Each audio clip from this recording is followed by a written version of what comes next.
Assalamualaikum warahmatullahi wabarakatuh. Kali ini saya dan teman-teman saya akan membahas tentang kecukupan modal. Next, dengan anggota Asila Asila Sekalian dari Polresta Nabila dengan saya sendiri Muhammad Rangga Rento. Next,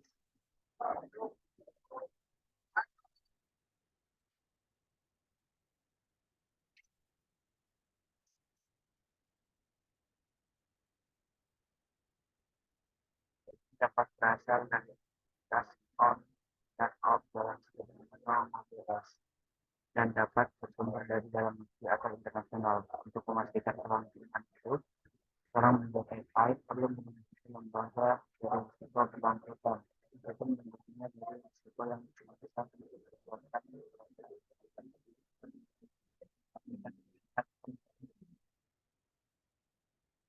dan permodalan yang dimiliki oleh LK karena peran LK dalam masyarakat. Kegagalan AI dapat berdampak parah pada perekonomian lokal atau nasional. Tidak seperti lembaga non keuangan, eksternalitas macam itu membebani regulator untuk memastikan bahwa kegagalan ini tidak menimbulkan eksternalitas negatif yang besar pada perekonomian. Sarana utama perlindungan terhadap risiko kebangkrutan dan kegagalan adalah modal LK. Next.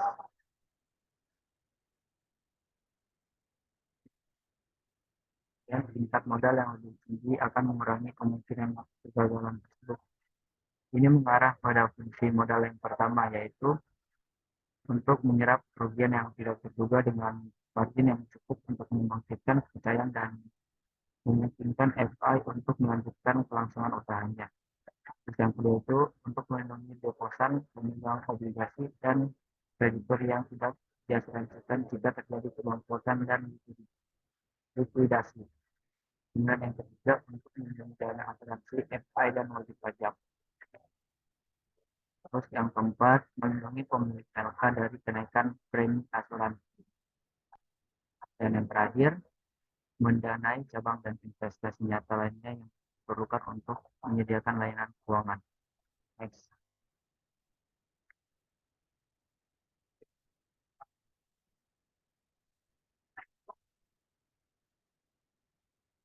Risiko modal dan kebangkitan. Next.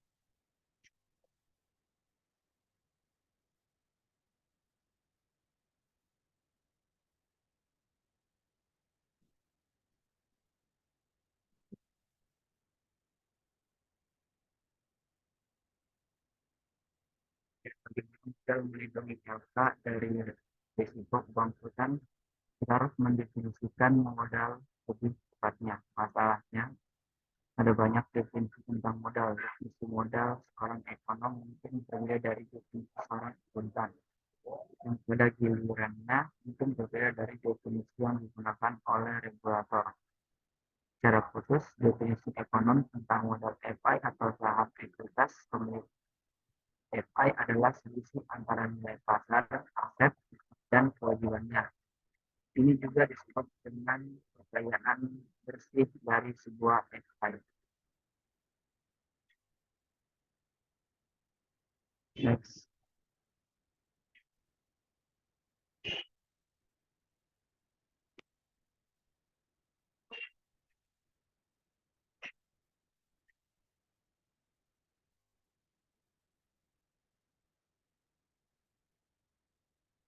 Nilai pasar modal. Untuk melihat bagaimana capaian bersih ekonomi atau aktivitas melindungi LK terhadap risiko. Kembangkan contoh berikut. Channel A dari tabel 20.1 menyajikan rata sederhana di mana semua aset dan kewajiban LK dinilai pasar sila pada harga berlaku pada berbasis market. Berdasarkan market atau nilai pasar, nilai ekonomi ekuitas FI adalah 10 juta dolar. yang merupakan selisih antara nilai pasar aset dan kewajibannya. Atas dasar nilai pasar, FI secara ekonomi yang tidak menjalankan biaya kegagalan lebih rendah atau regulator jika dilikuidasi hari ini. Mari pertimbangkan dampak jenis klasik FI pada kekayaan bersih FI ini. Oke, next.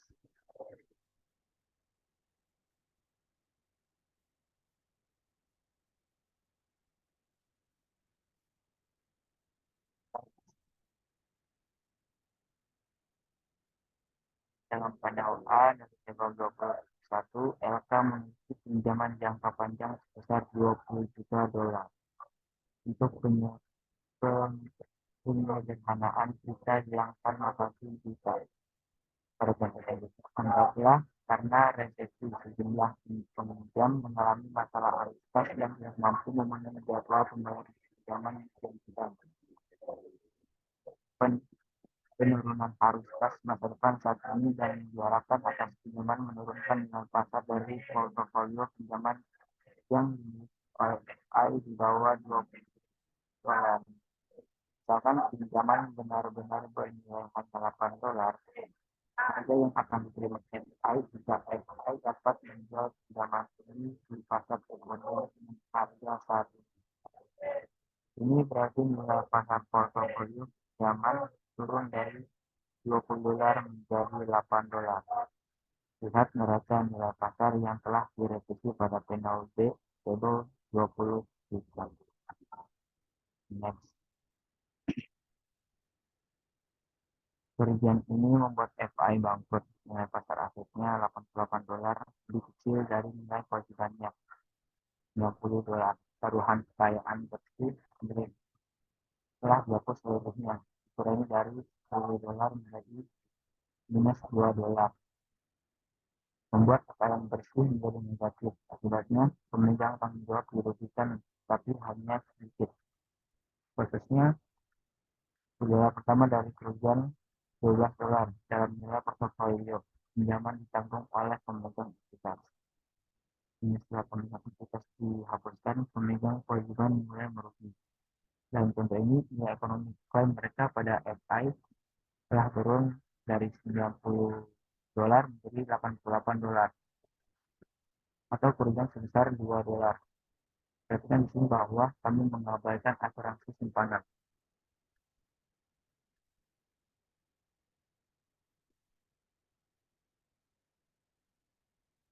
Nilai modal. Kami membandingkan dengan pasar atau kekayaan bersih.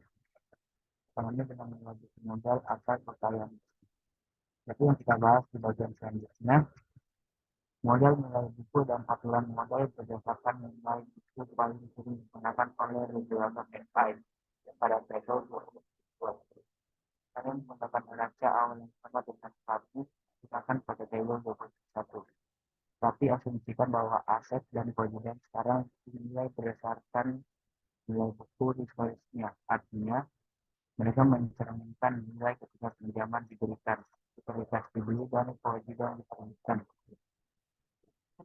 Yang mungkin terjadi bertahun-tahun yang lalu.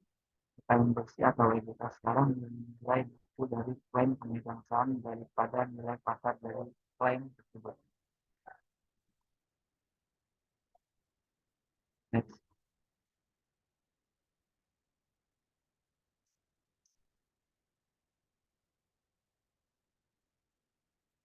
Nilai modal dan risiko kredit. Anggaplah sebagian dari 20 dolar dalam bentuk pinjaman mengalami kesulitan dengan buku dari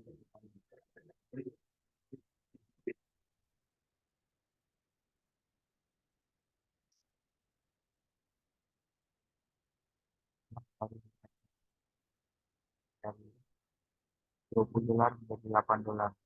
Kemudian nilai pasar sebesar 12 dolar. Sebaliknya berdasarkan metode akuntansi, nilai buku Islami seperti akuntansi yang berlaku umum. Mereka memiliki kelulusan yang lebih besar dalam mencerminkan atau mengatur waktu pengakuan kerugian pinjaman bermasalah di neraca mereka dan yang mungkin berdampak pada bagian modal tersebut.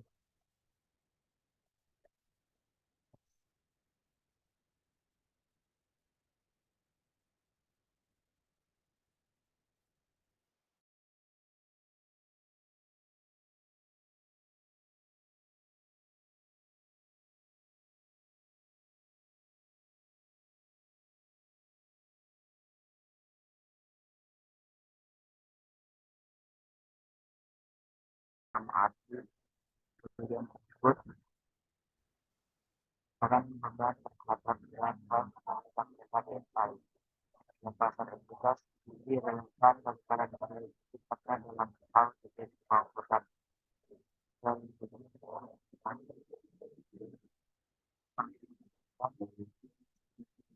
apa modal pasar kelas memadai itu besar penunjuk kewajiban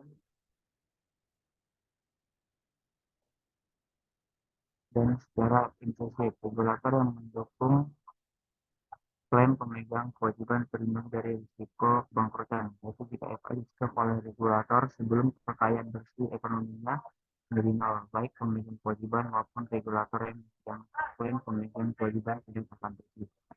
Mungkin banyak akademis dan analisis mengajarkan dengan analisis dan kemudian pasar untuk mengalahkan kemudian akan dilanjutkan oleh teman saya.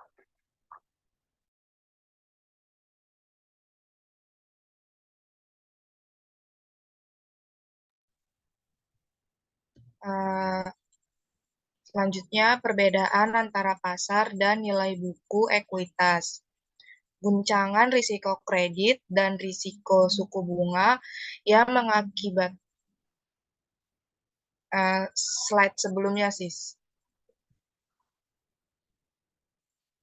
Guncangan risiko kredit dan risiko suku bunga yang mengakibatkan kerugian pada nilai pasar aset ditanggung langsung oleh pemegang ekuitas dalam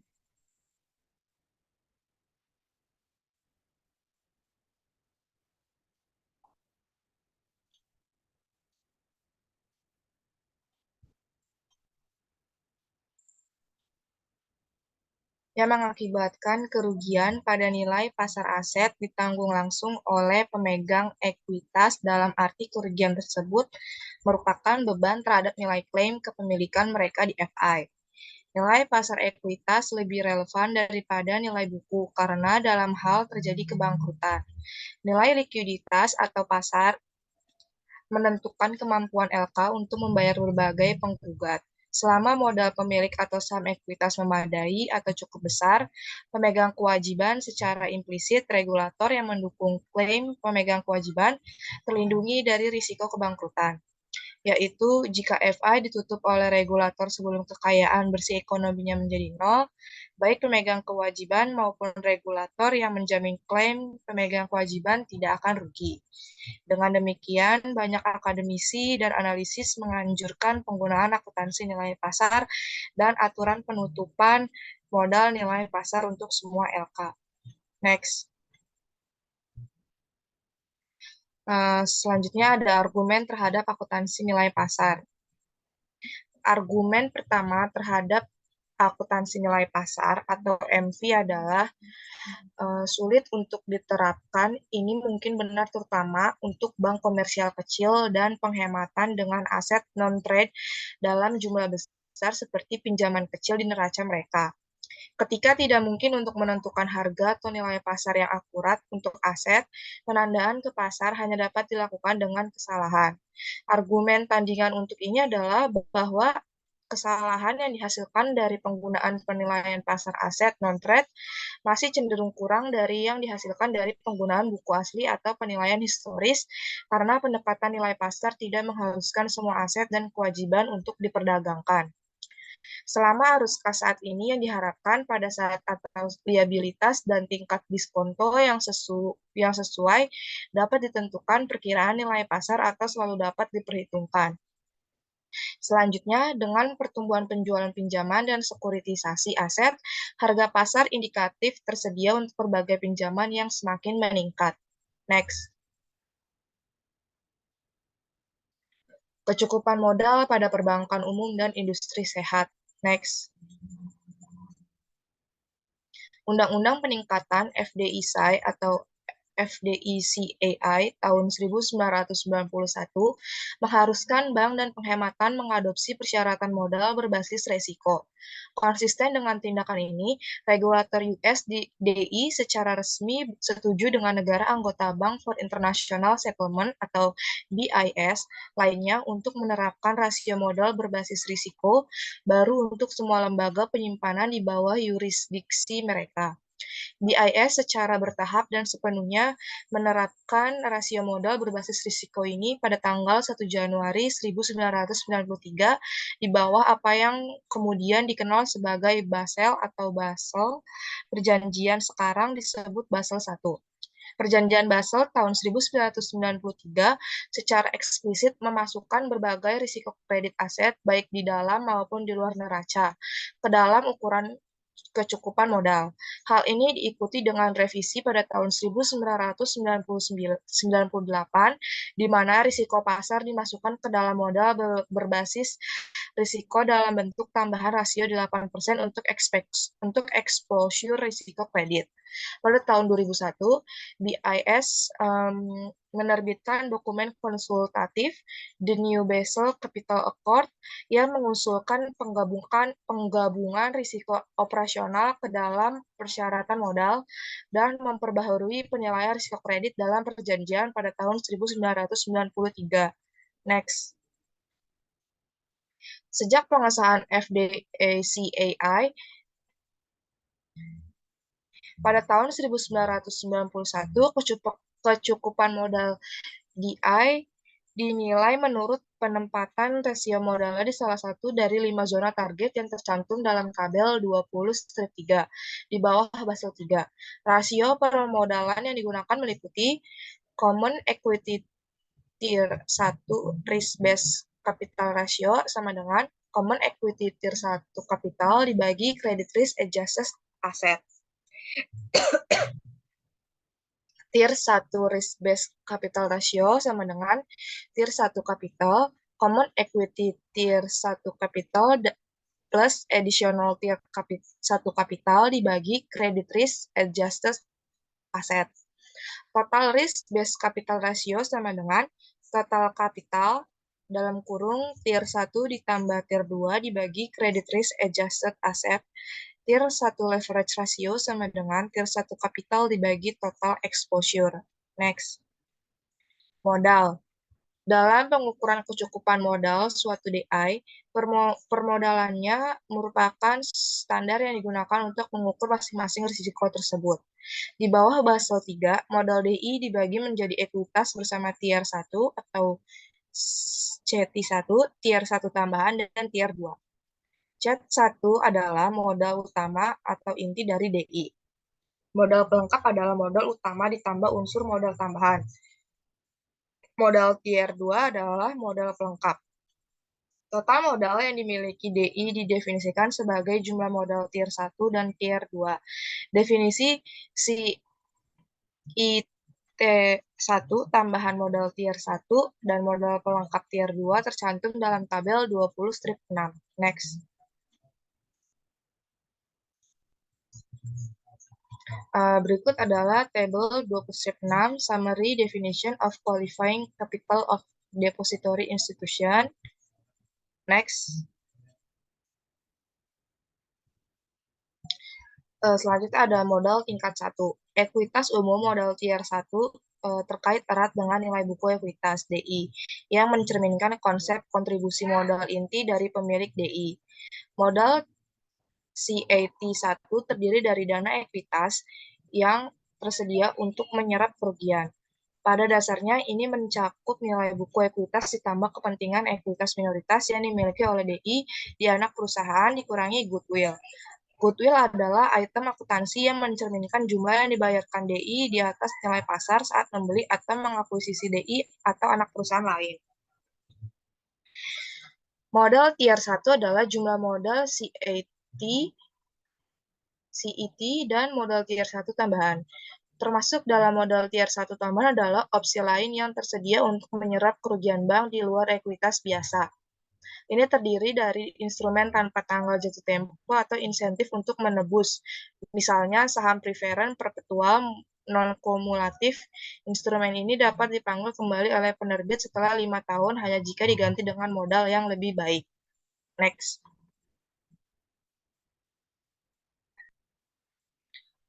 Modal tingkat 2. Modal tier 2 adalah rangkaian luas sumber daya modal seperti ekuitas sekunder. Ini termasuk cadangan kerugian pinjaman DI ditambah berbagai instrumen utang yang dapat dikonversi dan subordinasi dengan batas maksimum. Risiko kredit aset yang disesuaikan. Di bawah aturan kecukupan modal Basel III, aset yang disesuaikan dengan risiko mewakili penyebut rasio modal berbasis risiko. Dua komponen make up aset yang disesuaikan dengan risiko kredit. Yang pertama, aset neraca yang disesuaikan dengan risiko kredit. Yang kedua, aset neraca yang disesuaikan dengan risiko kredit. Next.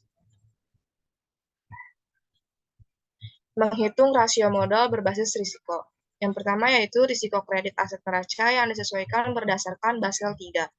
Kritik utama terhadap perjanjian Basel yang asli adalah bahwa bobot risiko individu tergantung pada kategori pinjaman yang luas, yaitu negara, bank, atau perusahaan. Misalnya, di bawah Basel I, semua pinjaman negara yang memiliki bobot risiko 100% terlepas dari risiko kredit negara peminjam. Standar Basel II dan III, pendekatan menyelaraskan persyaratan modal peraturan lebih dekat dengan elemen kunci risiko DI dengan memperkenalkan diferensiasi bobot risiko kredit yang lebih luas. Pendekatan standar Basel III mencakup jumlah kategori paparan yang lebih tinggi untuk tujuan perhitungan total aset tertimbang menurut risiko dari Basel II. Memberikan lebih besar pengakuan agunan keuangan dan memungkinkan lebih banyak penjamin yang memenuhi syarat. Dengan demikian, dibandingkan dengan Basel I dan II, pendekatan standar Basel III harus menghasilkan rasio modal yang lebih sejalan dengan risiko ekonomi aktual yang DI sedang menghadapi. Next. Bobot risiko untuk eksposur negara ditentukan dengan menggunakan klasifikasi risiko negara atau CRC. OECD. Penguasa adalah pemerintah pusat termasuk pemerintah Amerika Serikat atau lembaga, departemen, kementerian, atau bank sentral dari pemerintah pusat. CRC OECD menilai risiko kredit suatu negara menggunakan dua komponen dasar. Model penilaian risiko negara atau CRAM, model ekonometrik yang menghasilkan penilaian kuantitatif risiko kredit negara, dan penilaian kualitatif hasil CRAM yang mengintegrasikan risiko politik dan risiko lainnya. Faktor risiko tidak sepenuhnya ditangkap oleh CRAM. Kedua komponen digabungkan dan diklasifikasikan ke dalam salah satu dari 8 kategori risiko. Negara-negara yang masuk kategori 0 sampai 1 memiliki penilaian risiko serendah mungkin dan diberi bobot risiko 0%. Sementara negara yang masuk kategori 7, dia memiliki penilaian risiko tertinggi dari bobot risiko 150%. OECD menyediakan CRC untuk lebih dari 150 negara. Penilaian tersedia untuk umum di situs web OECD. Negara-negara yang tidak memiliki penilaian CRC diberikan bobot risiko sebesar 100%. Bobot risiko 150% diberikan untuk exposure sovereign segera setelah ditentukan bahwa suatu kejadian sovereign default telah terjadi atau jika sovereign default telah terjadi selama 5 tahun sebelumnya. Next. Bobot risiko eksposur pada bank asing juga didasarkan pada penilaian CRC untuk negara asal bank tersebut. Bank yang berada di negara dengan kategori 0 sampai 1 memiliki penilaian risiko serendah mungkin dan diberi bobot risiko 0%. Sedangkan negara dengan kategori 4 sampai 7 memiliki penilaian risiko setinggi mungkin dan diberi bobot risiko 150%. Bank yang berlokasi di negara yang tidak memiliki penilaian CRC diberi bobot risiko kredit 100%. Bobot risiko 150% diberikan untuk exposure sovereign segera setelah ditentukan bahwa suatu kejadian sovereign default telah terjadi atau jika sovereign default telah terjadi selama 5 tahun sebelumnya. Next. Selanjutnya akan dijelaskan oleh Floriska.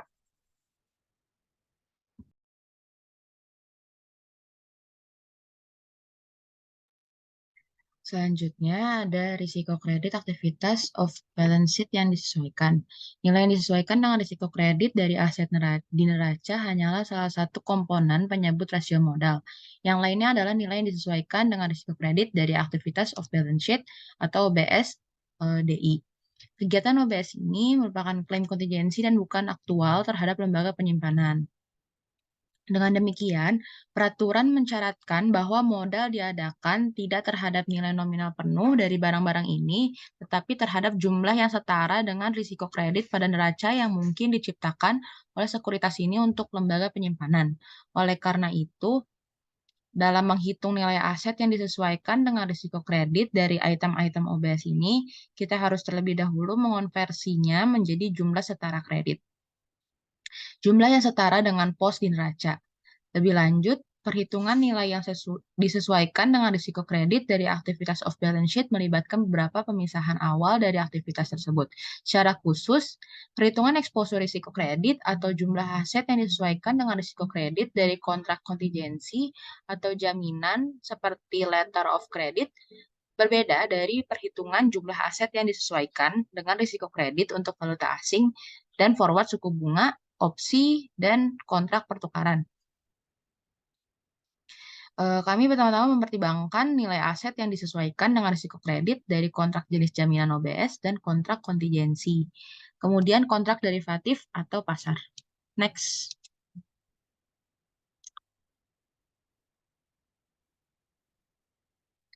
Selanjutnya ada risiko kredit, nilai aset yang disesuaikan dari kontrak penjaminan kontingensi di luar neraca.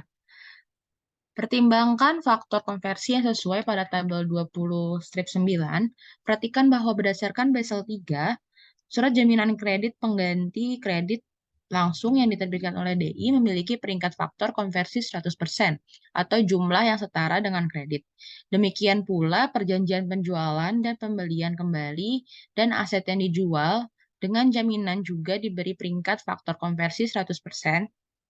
SLC terkait kinerja di masa depan dan komitmen pinjaman yang tidak terpakai lebih dari 1 tahun memiliki faktor konversi 50%.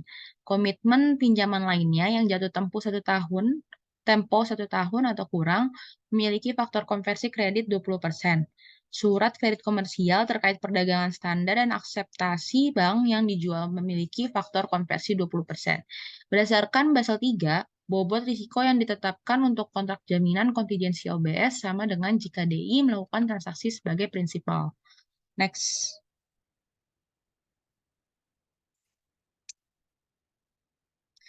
Selanjutnya, risiko kredit, nilai aset yang disesuaikan dari kontrak pasar off balance sheet atau instrumen derivatif. Selain memiliki kontingensi dan jaminan OBS, lembaga keuangan sangat terlibat dalam pembelian dan penjualan OBS berjangka opsi, forward, swap, caps, dan kontrak sekuritas derivatif lainnya untuk risiko bunga, risiko kredit, dan manajemen risiko valuta asing dan alasan lindung nilai, seperti serta membeli dan menjual produk tersebut atas nama pelanggan mereka.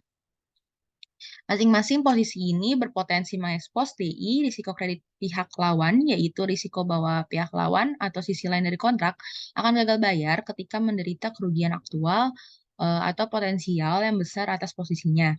Kegagalan seperti itu berarti DI harus kembali ke pasar untuk mengganti kontrak semacam itu dengan berpotensi persyaratan yang kurang menguntungkan.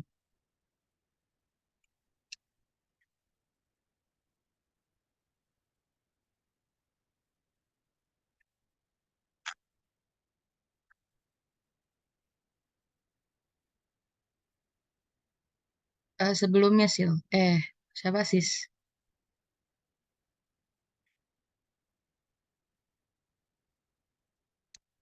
Enggak. Penyanggak, selanjutnya ada penyanggak konservasi modal. Selain merevisi rasio modal minimum untuk risiko kredit, Basel III memperkenalkan penyangga konservasi modal yang dirancang untuk memastikan bahwa DI membangun surplus modal atau penyangga di luar periode tekanan keuangan yang dapat ditarik karena kerugian terjadi selama periode tersebut dari stres keuangan. Persyaratan penyangga memberikan insentif bagi DI untuk membangun surplus modal, misalnya dengan mengurangi distribusi laba yang bersifat diskresioner, pengurangan dividen pembelian kembali saham, dan bonus staf. Untuk mengurangi risiko jatuhnya tingkat modal mereka di bawah persyaratan minimum selama beberapa periode. Penyangga konservasi modal harus terdiri dari modal CET1 dan diadakan terpisah dari persyaratan modal minimum berbasis risiko. Next.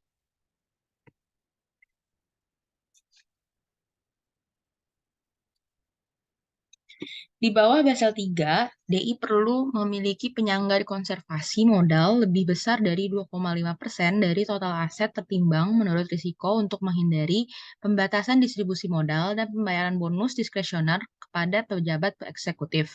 Jika penyangga modal DI turun di bawah 2,5%, kendala pada pembayaran pendapatan, misalnya dividen, pembelian kembali saham, dan pembayaran bonus akan dikenakan. Tabel 20 strip 11 mencantumkan rasio pembayaran dividen maksimum yang diperbolehkan karena penyangga konservasi berada di bawah 2,5%. Seperti yang dapat dilihat, semakin kecil penyangga konservasi, maka semakin besar juga kendala pada pembayaran pendapatan diskresioner DI. Misalnya DI dengan penyangga konservasi modal antara 1,875 dan 2,5%, misalnya rasio modal CET1 sebesar 6,75%. Rasio modal tier 1 sebesar 8,2% atau total rasio modal sebesar 10,2%.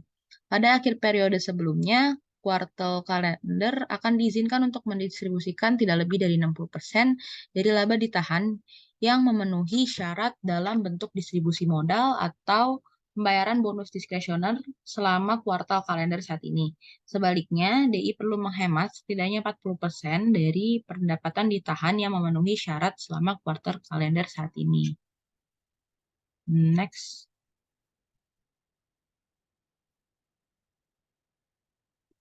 Selanjutnya ada penyangga modal counter cyclical.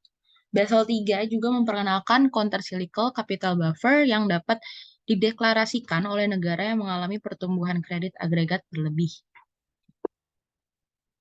Penyangga modal counter cyclical ini dapat bervariasi antara 0% dan 2,5% dari aset tertimbang menurut risiko.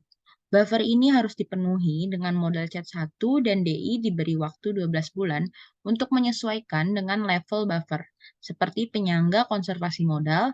Jika tingkat modal DI turun di bawah penyangga modal countercyclical yang ditetapkan, pembatasan pembayaran pendapatan dapat diterapkan.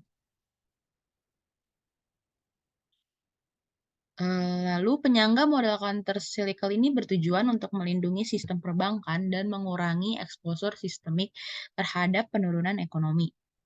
Kerugian bisa sangat besar ketika penurunan didahului oleh periode pertumbuhan kredit yang berlebihan. Akumulasi buffer modal selama fase ekspansi akan meningkatkan kemampuan sistem perbankan untuk tetap sehat selama periode penurunan harga aset dan kerugian dari kondisi kredit yang melemah. Dengan menilai buffer countercyclical ini, ketika pasar kredit terlalu panas, maka akumulasi buffer modal dapat menyerap kerugian abnormal yang mungkin dialami DI ketika siklus kredit berubah. Akibatnya, setelah kerugian tersebut terrealisasi, DI akan tetap sehat dan dapat mengakses pendanaan, memenuhi kewajiban, dan terus berperan sebagai perantara kredit. Next.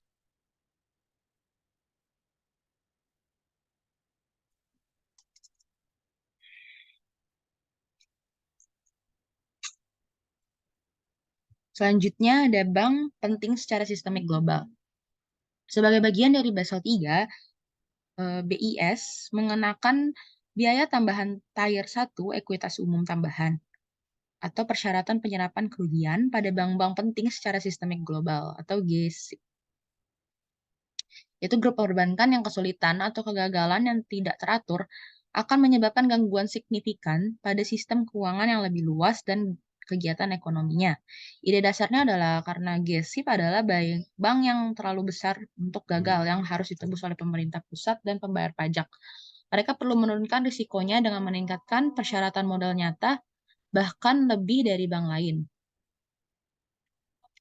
Biaya tambahan berkisar dari 1% hingga 3,5% yang harus ditahan di atas CAT 1 minimum 7% ditambah persyaratan penyangga konservasi. Jadi agar tidak ada batasan pembayaran, GSIP yang dikenakan biaya tambahan sebesar 1,5% harus memiliki rasio CAT 1 sebesar 8,5% yang harus dikapitalisasi secara memadai dan 2,5% penyangga konservasi modal dan 1,5% biaya tambahan.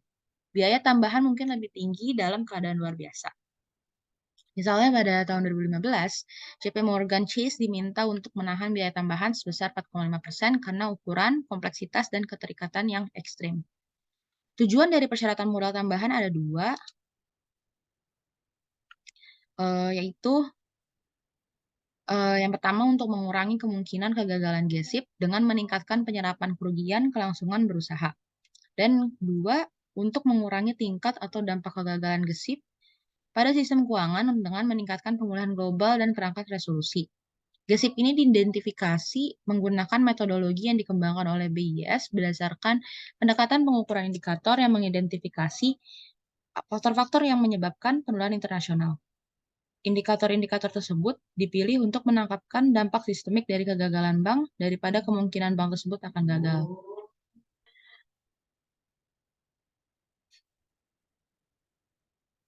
Mungkin akan break azan asar terlebih dahulu ya.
Next, sis.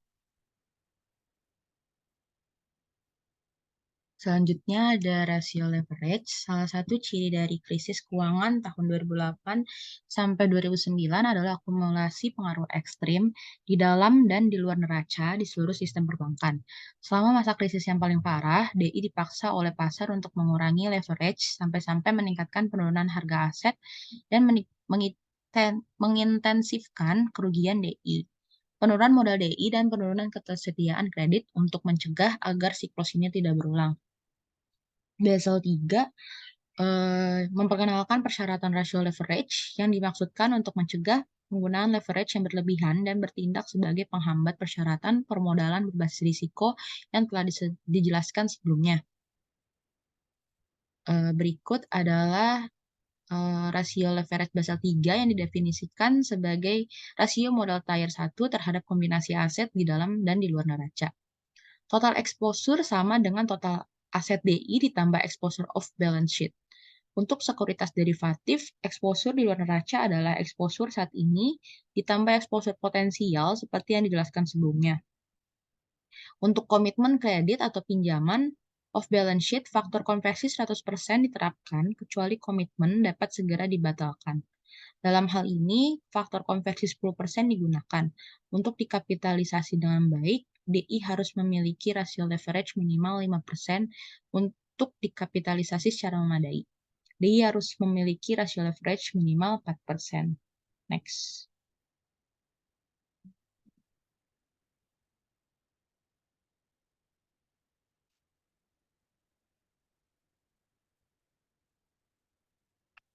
Selanjutnya ada risiko suku bunga, risiko pasar, dan modal berbasis risiko.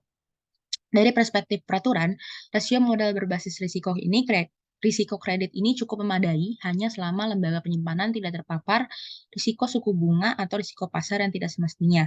Alasannya, rasio permodalan berbasis risiko hanya memperhitungkan kecukupan modal DI untuk memenuhi risiko kredit on dan off balance sheet. Tidak secara eksplisit diperhitungkan adalah risiko kebangkrutan yang berasal dari risiko suku bunga atau ketidaksesuaian durasi dan risiko pasar atau perdagangan. Untuk menghadapi kritik ini, pada tahun 1993, Federal Reserve mengembangkan proposal persyaratan modal tambahan untuk risiko suku bunga dan risiko pasar. DI harus menghitung add-on to rasio modal berbasis risiko 8% untuk mencerminkan keterpaparan mereka terhadap risiko modal. Ada dua pendekatan yang tersedia bagi DI untuk menghitung ukuran add-on ini, yaitu yang pertama modal standar yang diusulkan oleh regulator, dan yang kedua modal risiko pasar internal DI sendiri. Next.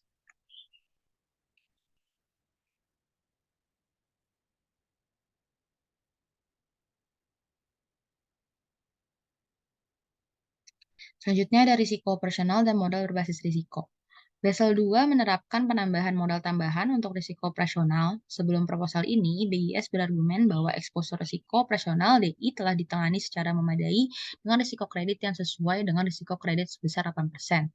Tetapi peningkatan visibilitas risiko operasional ini dalam beberapa tahun terakhir telah mendorong regulator untuk mengusulkan persyaratan permodalan yang terpisah untuk risiko kredit dan operasional.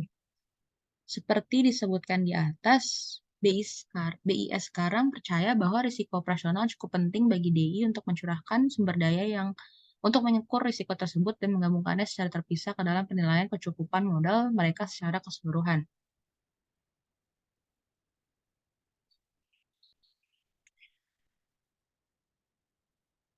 Dalam dokumen konsultatif tahun 2001 dan 2003, Komite Basel menguraikan 3 metode khusus yang dapat digunakan lembaga penyimpanan untuk menghitung modal untuk melindungi dari risiko operasional.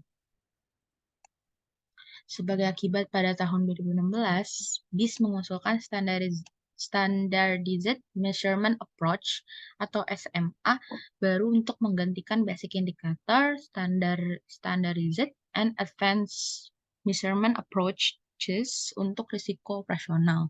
Kerangka kerja yang direvisi didasarkan pada pendekatan seluruh perusahaan yang menggabungkan ukuran risiko operasional berbasis laporan keuangan atau indikator bisnis. Berbeda dengan metode sebelumnya yang hanya mengandalkan bruto pendapatan sebagai indikator eksposur risiko operasional, termasuk pendekatan SMA bersih pendapatan dari bunga, jasa, dan kegiatan perdagangan dan perbankan. Pendekatan SMA ini juga menggunakan nilai absolut laba bersih dari berbagai aktivitas. Ini harus mengharuskan bank untuk menahan modal terhadap risiko operasional bahkan di tahun-tahun di mana pendapatan ini negatif. Pada saat inilah modal yang dimiliki untuk melindungi dari kerugian dari risiko operasional lebih mungkin untuk dibutuhkan. Next.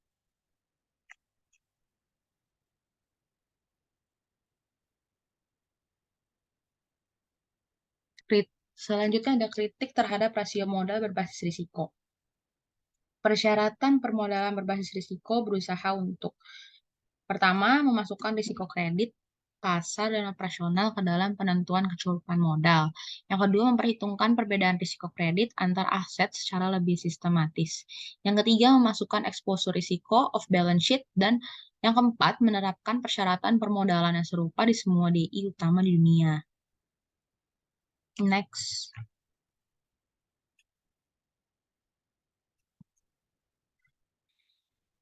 Selanjutnya ada persyaratan modal bagi lembaga keuangan lainnya. Next.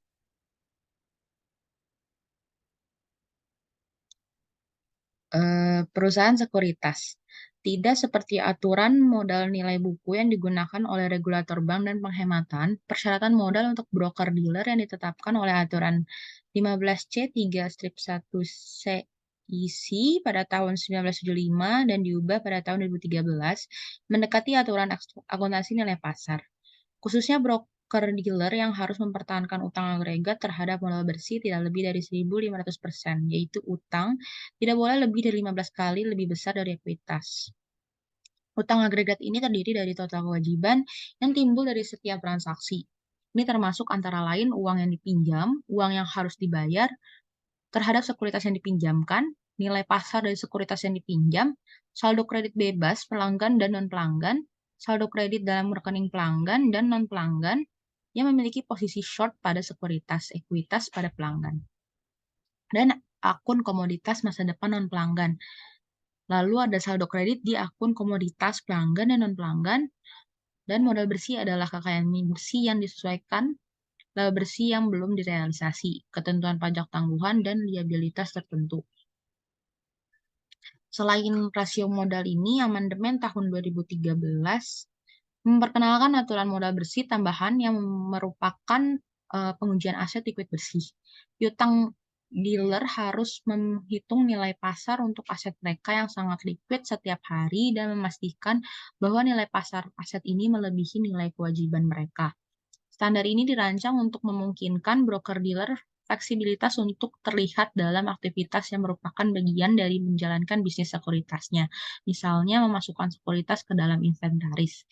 Tetapi dengan cara yang menempatkan perusahaan pada posisi memegang lebih dari $1, aset yang sangat liquid untuk setiap dolar kewajiban yang tidak disubordinasikan, misalnya uang yang terutang kepada pelanggan, makanan, dan kreditur setiap saat.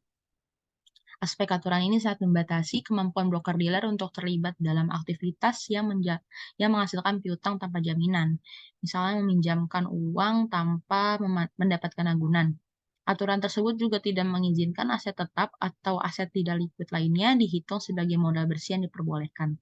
Hal ini menciptakan disinsentif bagi broker dealer untuk memiliki real estate dan aset tetap lainnya yang tidak dapat segera untuk dikonversi menjadi uang tunai. Karena alasan ini, aturan tersebut memberi insentif kepada pialang dealer untuk membatasi aktivitas bisnis mereka dan mencurahkan modal untuk aktivitas seperti penjaminan emisi, pembuatan pasar, dan memberikan saran serta memfasilitasi transaksi sekuritas pelanggan. Selanjutnya akan dijelaskan oleh Siska.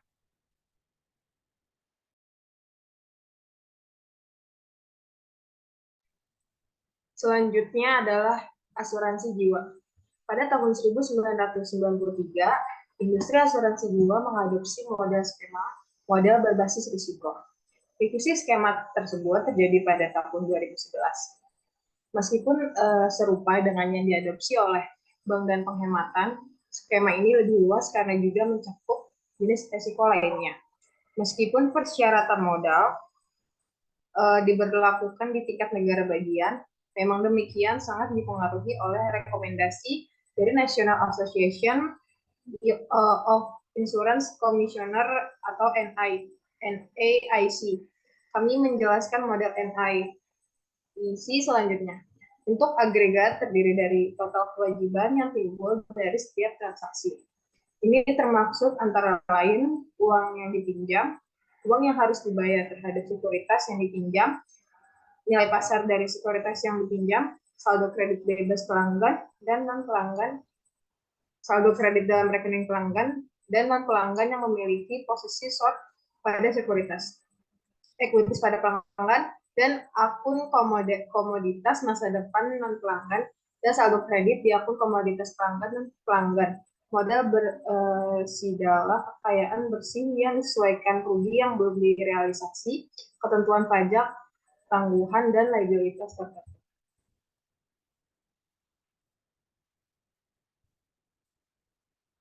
Lalu channel risiko aset afiliasi.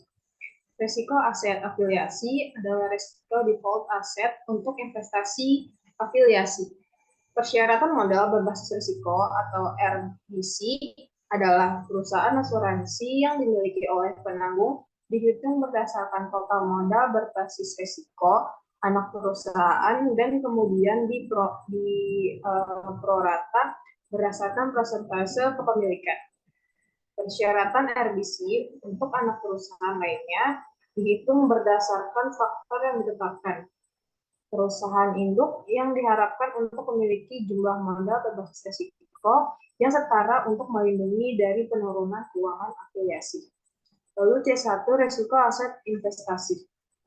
Risiko aset investasi mencerminkan risiko portofolio aset perusahaan asuransi jiwa. Kategori tersebut dibagi menjadi risiko saham biasa atau CIC dan risiko investasi lainnya CIO. Kategori ini memiliki semangat yang sama dengan perhitungan aset yang disesuaikan dengan risiko kredit untuk DI, di mana bobot risiko kredit dikalikan dengan dolar atau nilai nominal aset di neraca. C2 atau C2 risiko asuransi. Risiko asuransi menangkap risiko perubahan yang merugikan dalam risiko kematian dan risiko morbiditas.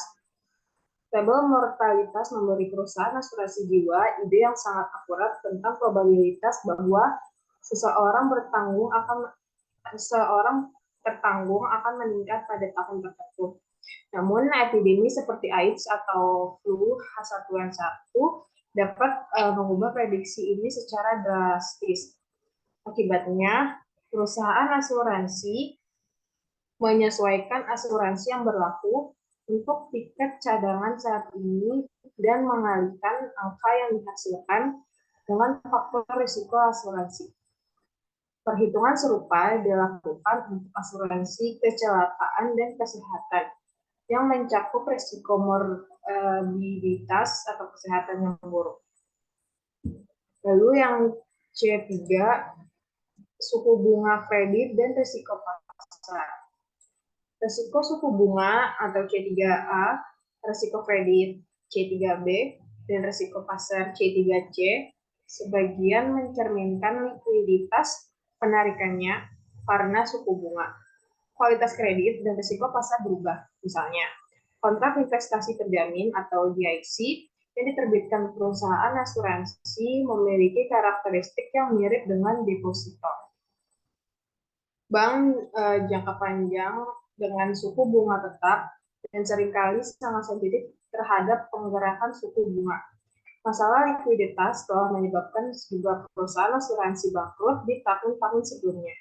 Sehubung dengan suku bunga, kredit, dan risiko pasar, perusahaan asuransi harus membagi kewajiban menjadi 3 kelas risiko rendah.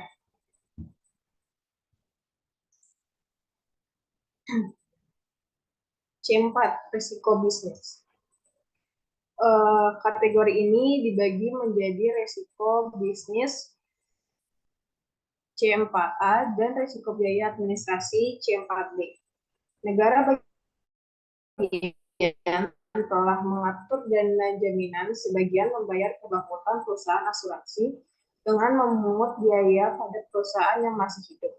Dengan demikian, persyaratan modal untuk risiko bisnis ditetapkan sama dengan perkiraan potensi maksimum oleh dana penjamin negara, 2% untuk premi jiwa dan anuitas, dan 0,5% untuk premi kesehatan untuk setiap perusahaan asuransi yang masih hidup. Selain itu, risiko penipuan dan litigasi khusus perusahaan mungkin memerlukan biaya modal tambahan. Setelah menghitung C0, C1, C2, C3, dan C4, manajer asuransi jiwa menghitung ukuran modal berbasis risiko RBC berdasarkan persamaan sebagai berikut. RBC sama dengan C0 ditambah C4A ditambah akar kuadrat buka kurung C10 ditambah C3A pangkat 2 ditambah buka kurung C1 CS tambah C3C kuadrat ditambah C2 kuadrat ditambah C3B kuadrat tambah CB4 kuadrat.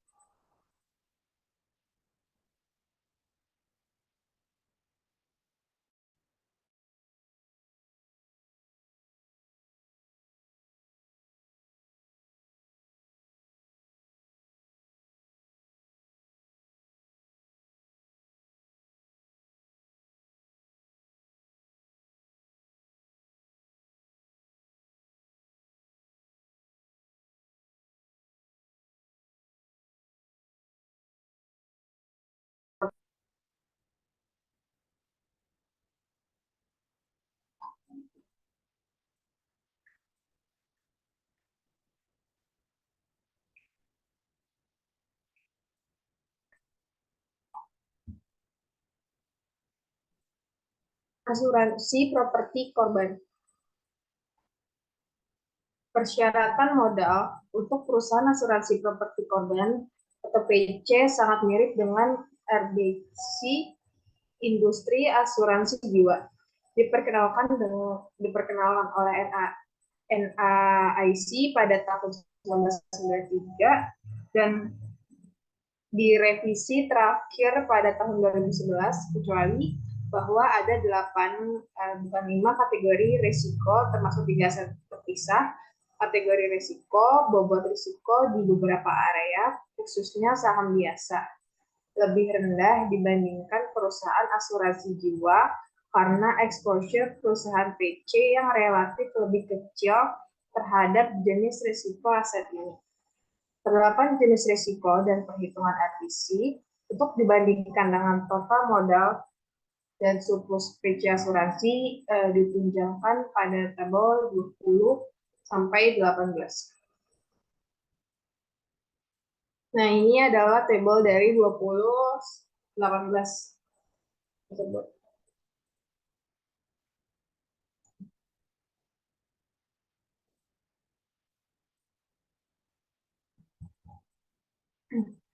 Perhitungan RBC mengasumsikan risiko R1 sampai R7 independen satu sama lain, yaitu memiliki koefisien korelasi 0, sedangkan investasi di afiliasi PC risiko R0 diasumsikan berkorelasi sempurna dengan risiko bersih dari R1 sampai R7. Komponen jika total modal dan surplus perusahaan asuransi PC melebihi RBC yang dihitung perusahaan perusahaan asuransi dianggap cukup dikapitalisasi. Misalnya, perusahaan asuransi PC memiliki total modal dan surplus sebesar 70 juta dolar dan biaya RBC-nya dihitung sebesar 69,79 juta dolar. Seperti yang ditunjukkan pada tabel 29, ini memiliki rasio modal terhadap RBC melebihi 1, yaitu 70/69,79 sama dengan 1,003 dan dikapitalisasi secara memadai. Selanjutnya, 4 tingkat tindakan pengawasan yang dijelaskan pada tabel 20, 7 jangka berlaku untuk perusahaan asuransi PC.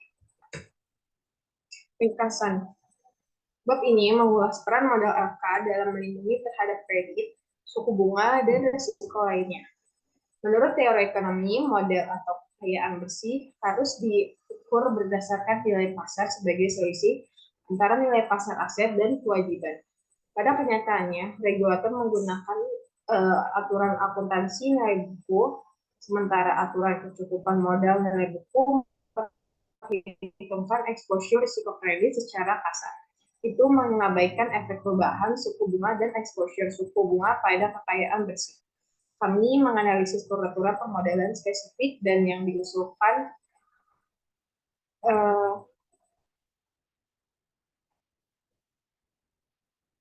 kami menganalisis peraturan permodalan spesifik dan yang diusulkan yang diadopsi oleh regulator bank dan penghematan perusahaan asuransi dan perusahaan sekuritas dan mendiskusikan masalah dan kelemahan mereka. Secara khusus kami melihat bagaimana bank penghematan PC dan regulator asuransi jiwa sekarang menyesuaikan aturan modal berbasis nilai buku untuk memperhitungkan berbagai jenis risiko sebagai bagian dari penerapan risiko kecukupan modal berbasis risiko.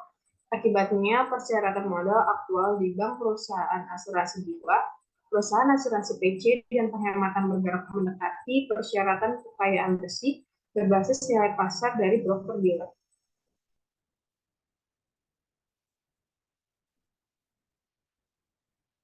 Terima kasih. Sekian presentasi dari kelompok kami. Kurang lebihnya mohon maaf. Wassalamualaikum warahmatullahi wabarakatuh.